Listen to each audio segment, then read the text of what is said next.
Hey, and welcome to Matt and Jess TV. I am Matt Roast here with Jessica Bun, and this is our reaction and review for Sweetpea Season 1, Episode 6. We have made it, guys, to the finale, to the big, huge cliffhanger for the show that was promoted as a limited series for pretty much the entirety of its run. Okay, here's the thing. The past few years, whenever Yeah, someone is like, this is a limited series, most of them end up coming back for more if they're successful. I mean, Big Little Lies was supposed to be a limited series. It's been coming back. Nine Perfect Strangers, we're going to be coming back for another season of that as yeah. well. It's anytime something is a limited series, if it does well, then it's just season one. Yeah, and that leaves me in this very bizarre position where if you knew this was the ending, why did you build this as a limited series? And Yeah. beyond all that, if there's a season 2, awesome, wonderful. I'm so down for this cliffhanger. If there's not a season 2, I'm going to be unbelievably angry. Now, that's not really the show's fault, I guess. You guys want to dare the people involved, whether it's, Sky in the UK or Starz here in America, to go ahead and make another season because Ella Purnell's an executive producer here. She can find a way to balance this out with Fallout and whatever other movie she like. All of that is fine, but this is still a huge risk to take with an unproven show that you're going to be like, you guys better renew us or else everyone will be knocking on your door being like, hello, Mr. Stars. I have a letter for Mr. you. Star. Yeah, that's the head of Starz. It's Mr. Stars. It was founded by Bob Stars. I don't actually know who founded Starz. Yeah, I just feel like with this ending, they clearly wanted more. This Yeah, is not a limited series with a proper wrapped up ending. It is only 6 episodes. Yeah, Ella Purnell's very busy and she's doing Fallout and she's really the it girl right now and she's in tons of different things. But this is a short enough series that she can come back and do more of this. There yeah. is more source material. This is based on books, or there is more out there. There's more stories to be told. I mean, this cliffhanger with AJ and what she's done now, she is no longer murdering Robin Hood. She has killed somebody who's done nothing wrong. Yeah, this sets us up for a much more messy, interesting story moving forward, and we'll get a lot more into that. But before we do, be sure to hit that subscribe button because even though Sweet Pea may be done, there is another really good, dark, and kind of comedic here and there show that has started up in Bad Sisters on Apple TV Mhm. Plus. It premiered season 2 earlier this week. If you have not watched season 1, go back and watch that. But it is a phenomenal show with great characters, and there's a huge mystery in both seasons, seemingly, that will kind of get your wheels and your tinfoil hats a putting on. Also, follow us over on our Patreon. We are going to be covering over there Landman and Dune Prophecies exclusively in video format. It's the only place that you can get our video reviews weekly for both of those shows. It really helps us here at the channel to be able to continue to make videos for you guys. So thank you so much to everyone who is supporting us on Patreon. We really appreciate it. Yeah, thank you guys so much. Okay, so after the last episode where we saw that Marcus was dead, cops had shown up, Marina was there, and this episode picked up right away. We've got both of the women being brought into the police station, being questioned, what is the story? And even though they didn't really have a lot of time to come up with a story, they've come up with enough of a story that they are telling the same story. I wasn't sure Hmm. if Julia was going to go in and tell the truth or not. It was really kind of up in the air for me. I just really wasn't sure.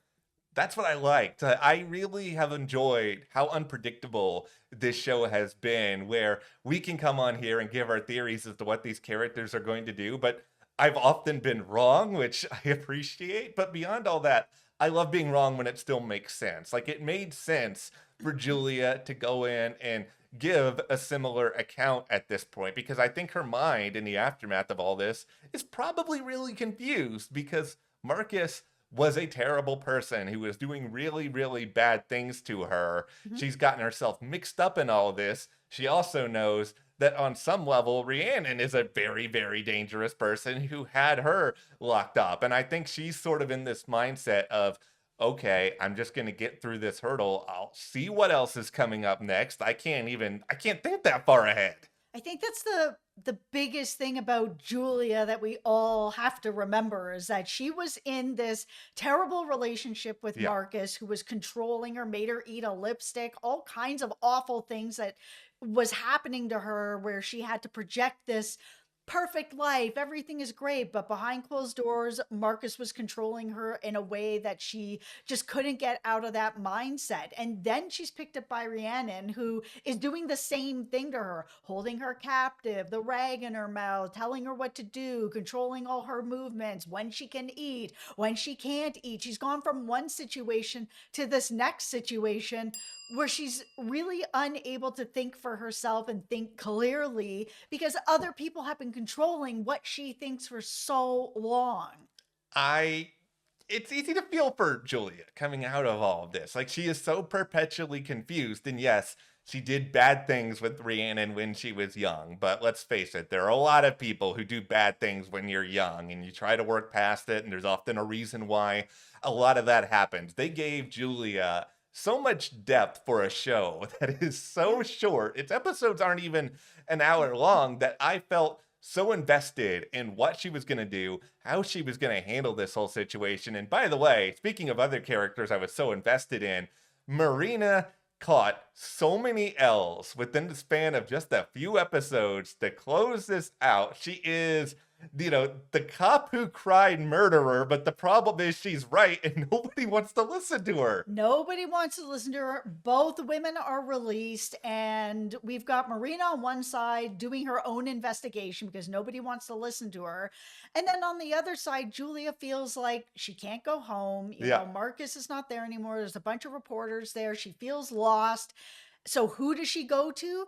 The person that was holding her captive. And I think that that's what makes this whole story so interesting because it did start out where Julia was the bad guy that did these horrible things to Rhiannon. And now it's like Julia is such a sympathetic character of the things that happened to her with Marcus, the things that Rhiannon did to her, that even now she's free, the person she's going to is the person who was holding her captive and putting this dirty rag in her mouth and deciding when she could eat or not eat. That's the person she's gone to for help, that her mind is still stuck in this spot of, I need somebody that's going to be in control of everything because I haven't been able to get myself out of it yet. It made me just, my heart broke for her. And there was this part of me that was sitting back at first and being like, okay, well, why is Rhiannon not really anticipating or expecting that, okay, maybe Julia has some hard feelings towards me because of everything that happened? But then I just remembered, oh, yeah, Rhiannon's a narcissist. Like, she doesn't think of anything outside of herself, how people impact her. And I know early on in this show, it was very easy to compare it to Dexter just because of the obvious killer angle. I'm more of the mindset now that it's a lot more similar to You, which is on Netflix, where Joe Goldberg, also a character who is very, very narcissistic, who thinks that no matter what else has happened to these women he's chasing after, once they're kind of fallen into his trap, that they're just going to love him and do everything by his terms. And I think Rhiannon is just like, oh, we're friends now. She doesn't care about anything that happened before. She's my friend. We'll go off into the sunset together. It's all gonna be great. Well, that's the thing, is that both of these women need something from each other or are stuck in a cycle with each other. Julia is stuck in this cycle of people who are controlling her and not allowing her to be able to think for herself, to be able to get out of these situations. And she ends up in this mindset where she continues to go back to them. That's why she goes to Rhiannon instead of her other friends who aren't actually doing any of the horrible things that Rhiannon did to her. She goes to Rhiannon with it. And then on the other side, you've got Rhiannon who is looking for approval from Julia, like even to the point that it's like they're out partying. She's, giving her a credit card. They're dancing, they're kissing, they're having this wonderful time where Julia's really just letting loose. She's been Yeah. under control for so long that this feels like Julia is finally just having a moment that's about Julia and that she is just being herself and feeling free for the first time in a really long time. Yes, Rhiannon is there, but this moment is for Julia, about Julia, where Rhiannon on the other side is like, this is now for me. I'm accepted into Julia's circle with her friends, with her, with Craig. I've got the popular guy, got the popular best friend. Everything's turning out, Rhiannon. That even when she gets to the point that she's decided that she's going to be with AJ, she shoots off this text that she's obsessed with him. He's like, me too. She breaks up with Craig.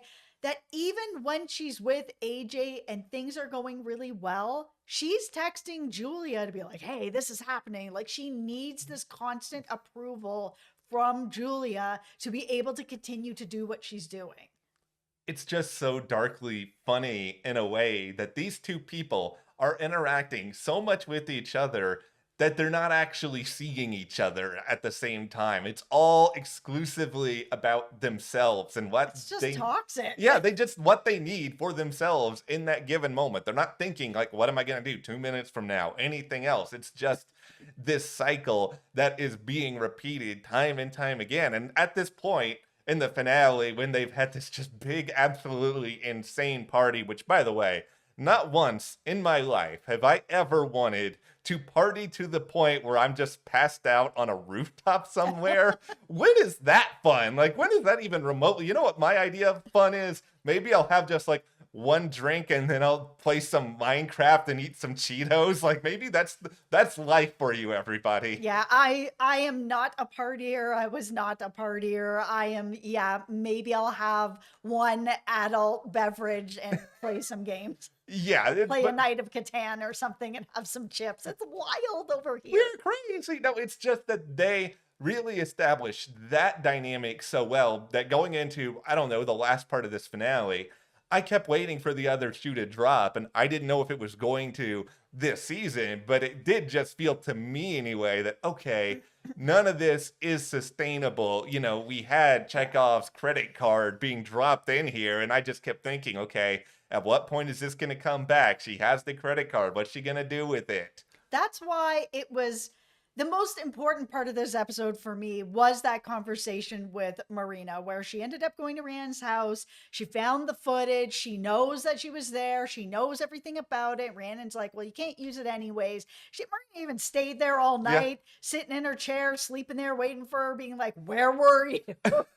The thing that I think that was so important for Rhiannon to hear, and it all ended up being true, was that Marina was just like, you are still alone. These people are not your friends. Like you're not going to get this happy ending where the popular girl at school is now your bestie and you have like the really cool jock boyfriend. None of this is real and it's all going to collapse on you. Just watch. And it was so fast that it collapsed on her. And it's because Marina and Rhiannon know each other's souls. They know each other so well because they are the same person in a lot of ways, where one is choosing to kill people and Marina is not. Yeah, and I mean, the first part of things going really, really haywire, you know, at least for me, is, of course, Julia ultimately realizing that, hey, I can just take this and skip town. And I know that there's probably people out there that are sort of being like, okay, Rhiannon, come on, you're an adult. Why did you give this person your credit card and not think this was going to happen? It's because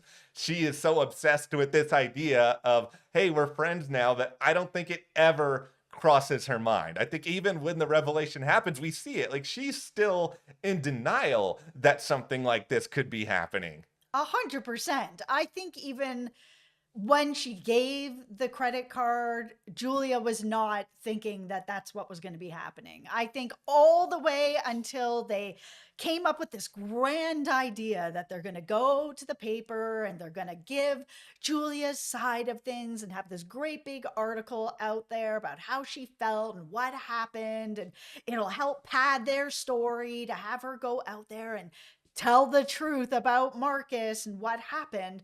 That was the moment. It was nothing before that. It doesn't feel like anything was pre-planned from my point of view.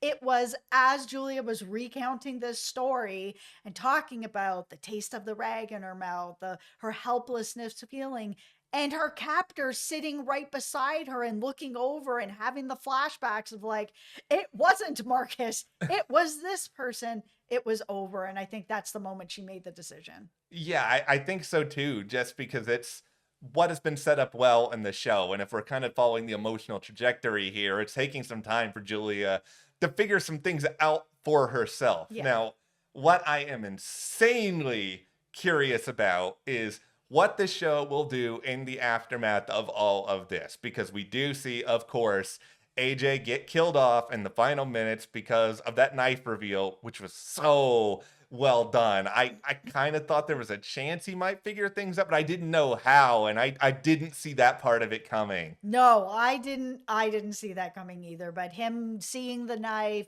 remembering it from Rhiannon because he really liked her, and when you really like somebody, you remember the little details. It's all the little things when you're first starting to fall in love with somebody that you remember everything about them. And that knife came into play, and it came into play at the beginning and is coming to play now, where he really realizes who she is and that she's the person, and he is unable to get away in time. But not only do we have this cliffhanger of AJ now dead, but that Rhiannon is holding his body when her sister is walking in the door. There is blood everywhere. There's the body on the floor. There's a clear pathway where you can see from the door to the kitchen where she is. So it's like, is the sister going to walk in and maybe go to the garage or go upstairs? There's not enough time for Rhiannon to do anything with this body or the blood. There is no time. Either the sister's going to have to be deaded or brought in on this in some kind of way. Yeah, this is just what I'm so fascinated about now, because, okay, season 2, there's a couple of believable things that could happen. Yeah, her sister going upstairs and not seeing her, totally unbelievable. I would not buy that for a second. And it could happen. I would buy it, but I would not buy that Rhiannon would have enough time to get AJ's body somewhere that the sister wouldn't see it. And there's blood all over her. Yes. So even if she cut her off at the stairs, she's covered in blood. Yeah, there's no way that this is going to be escapable for her at all. So what she's going to have to do here is either take out her sister, which is only a temporary solution because somebody's eventually going to find a sister, or they're going to find AJ, or immediately try to skip town, which, by the way, is what I think is going to happen here, because AJ is dead, regardless of whatever happens to her sister at this point. Jeffrey, our old buddy Jeffrey, or Jeff, whatever you want, he's gone. He got hit by a bus. So he's out of the equation. There's too many people who are close to Rhiannon at this point that have been killed or are gone. Julia's now off in the wind again, that she can't stay here anymore. No, not only can she not stay there, I mean, Craig is holding this secret over her, has gotten the business signed over. He's got information about her. Marina has called her out, and Rhiannon knows it's true, that everything she's saying is absolutely complete. She needs to be able to just get out. And because of her obsession with Julia being friends with her and accepting her and caring for her, she needs that reassurance for her. It feels like she's going to go off and look for her. That's what I think is going to happen. We're going to have sort of this like bizarrely almost double Killing Eve situation moving into this next season, hopefully, nice where we're going to see Rhiannon chasing Julia, wherever that may be, you know, put it in some lavish place. Any place that's really, really nice and fancy, that's always going to be fun for us. So that's going to be a part of it. But then I think you're also going to have a part of it where Marina is going to be trying to track her down. So you've got Rhiannon trying to follow somebody while somebody else is trying to follow her. And then you can sort of fill in the cracks with some other characters, people who come along the way. I don't think Rhiannon is certainly done killing at this point. I think now that she's taken out AJ, I don't know what other direction there is for her to go. Well, and that's the thing. Now that she's no longer this murdery Robin Hood and she's actually killed somebody who's done nothing wrong. Yeah. It feels like that's really going to change her in a way. Not in a way that she stops killing, but she's going to have to find a way to explain that to herself. And she's very good at doing that. She blamed Julia for killing her dog. Julia wasn't even there. She was just on a billboard. Yes. She will find a way to work around that in some kind of way. But what I found really interesting as a possible thread with Marina is that nobody is believing her, obviously, on what's going on. She's threaded together more than enough. She's seen this CCTV footage. She has also said they had their dialogue in their heads where they were both like, people we'd like to kill, each other kind of thing. Is it possible that we could see Marina moving into this type of direction as well, where she turns into a bit of a murdery cop, where, okay, I'm unable to get her the way that I should be able to get her because nobody's listening to me, so maybe I'm going to have to try to kill her myself. Well, anger and frustration can inspire people to do really, really dark things. And and this is the first time that Marina in her head has said that she would kill this person, because we've heard Marina before on this show say, people I'd like to kill, but I never would. And now all of a sudden it's like, people I'd like to kill, this person, nothing else. Not that she wouldn't. This was just a really well thought out finale that, yes, will make me mad if there's not another season, but it's such a good cliffhanger that you guys have to find a way to bring it back. I just think Sweetpea really is suffering here, stateside anyway, by the fact that I think a lot of people who really like Ella Purnell, they may not have Starz at this point. And I know she was on a Starz show a long time ago, but the things that she's more known for, Yellow Jackets, Fallout, they're on other services. That's such a large amount of content right now that I just don't think people are aware of this show. Like that's just the biggest reason I'm worried. I'm hoping for the best, just because this was such a delightfully weird and unexpectedly good show. Listen, Starz needs some new properties. Outlander is like in season 1,000,000. There's 500 power shows out there. They need something else.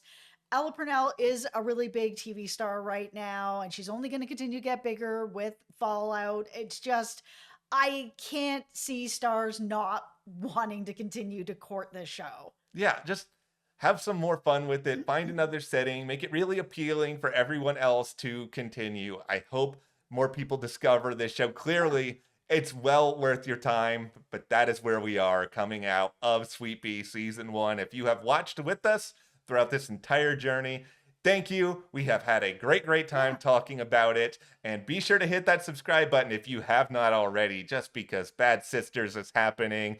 It is lit. There is so much good stuff happening over there. And you can support us further by joining our Patreon. That link is in the description below, with exclusive video content of Dune Prophecy as well as Landman. And we'll see you here next time.